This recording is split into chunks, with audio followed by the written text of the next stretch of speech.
Hey there, welcome. So recently we had some new neighbors move in, and they've been acting mighty strange, like weird, spooky things going on. But I'm not sure what it is. I mean, come on, come with me. Let's see what's going on, okay? All right, what could they be up to? Probably something bad and evil, something nefarious even. Ooh, what's going on? You see, it's just these neighbors over there. Those ones. Yeah, those ones. I'm not sure what they're doing, but I'm going to put a stop to them. I have to go over there to find out what they are doing. So, basically, that's the plot for the movie that I'm going to be talking about. And it is perhaps one of my favorite movies of his, and probably the most underrated movie of his, Mr. Tom Hanks. Yeah, I know most people think of Tom Hanks as the serious actor these days, but a long time ago, back in the early '90s to the '80s, he was known for his comedy. The guy is hilarious. He is a funny, funny guy. I mean, of course, he's great at his serious acting. I mean, look what he's done since moving from comedy to serious acting. But I mean, back in his younger days, the guy was hilarious. Honestly, he might not have won the Oscars or anything like that. But if he kept it as comedy, he'd have been like established himself as one of the great comedians instead of just being one of the great actors. Yeah, look at me, just one of the great actors. But anyway, yeah, this movie, 1989, The Burbs. Now, of course, Burbs is short for suburbia. If you haven't seen this movie, I'm actually not that surprised. It wasn't a big hit, and then after it was made, when it started to make a little success, people just seem to forget about this movie. I think that's to do with a lot of Tom Hanks changing his career path, because shortly after that, he did Forrest Gump, and that very much set up the rest of his career for him, really. That and Philadelphia. But The Burbs has Tom Hanks in, and it also has Carrie Fisher in as the wife. So the story is this: he's just a normal worker. He lives in suburbia, and it's his holiday. Now he doesn't want to do anything. He just wants to lie around the house, eat some pizza, watch the game, kind of just relax. But his wife and the kids want to go over to the parents' house, so they leave him to the weekend by himself.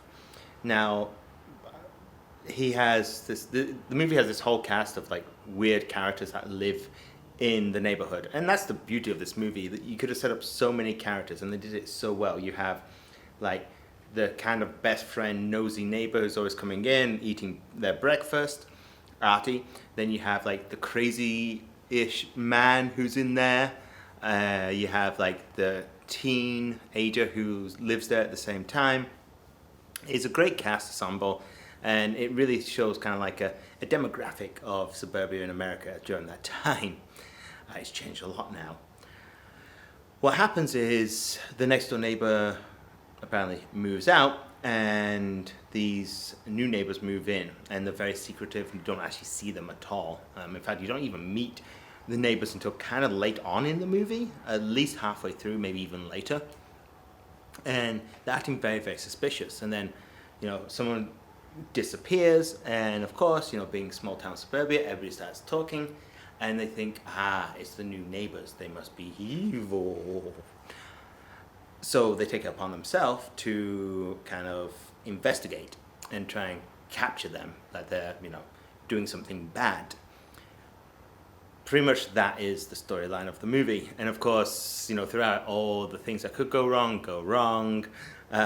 Silly things happen, and it's a great movie, and it's completely underrated. Tom Hanks is great in it. His neighbor, Addie, is fantastic. The old man is fantastic. The Kopecks, the neighbors, all of them play really good roles. It's just such an underrated movie. Now, is it scary? No, this is more funny scary. And you know what? The younger audience can watch this. You don't have to shield your kids' eyes so much for this movie. The scene right at the end, and there's a couple of small scenes that could be a little bit frightening, but it's not blood, it's not gore, there's no bad language or anything like that. It's not like a horror version of Animal House or anything like that. But it's definitely worth a watch. If you haven't seen it, please go watch it, because it is a great not scary, but kind of falls into horror movie, horror comedy. It's good for the family, I think. Maybe if your kid's like only 8, and maybe that's a bit young, but 10 or older should be fine. So the kids will enjoy it. The parents will enjoy it for like the hidden jokes that the kids won't get. There's just really, really good, funny key moments in the movie. Things that you'd be laughing out loud, and things that you kind of have a silent chuckle with. Is it for everybody? No. It's kind of like, it's hard to. It's not kind of like anything else. It is kind of its own unique movie, and that's what makes it so good as well. So anyway, this is a quick review. I often forget about this movie as well, but I think I'm gonna go watch it now because it's been a while, and it is just, again, makes me laugh every time I see it. Adios.